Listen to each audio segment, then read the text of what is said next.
আমি খালি আপনাদের একটা ভিডিও দেখাবো। डिटेक्ट करेंगे, डिलीट करेंगे और फिर डिपोर्ट करेंगे। यार यदि 50 लाख बात जाए এখানে 1,25,00,000 बात जाए। ममता बनर्जी 1 करोड़ घुसपैठिए के नाम बंगाल की होटल लिस्ट में है। उन्होंने धोकर इन सब इन्फिल्ट्रेटर्स को भारत का नागरिक बना दिया।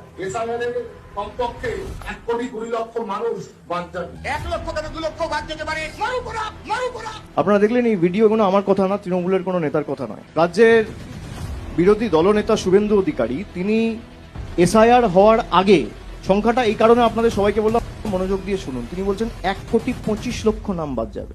এবার আপনাদের দেখাই, অমিত শাহ বলে না ক্রোনোলজি সমঝো, আপনারা ক্রোনোলজি বুঝুন।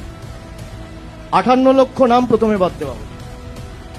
কালকে দেখানো হয়েছে যে ফর্ম 7 এর মাধ্যমে 5,48,000 মানে 5,48,000 মানে 5.5 লক্ষ, তাহলে 58 লক্ষ আর প্রায় 6 লক্ষ যদি আমি ধরি তাহলে কত হলো? 64 লক্ষ।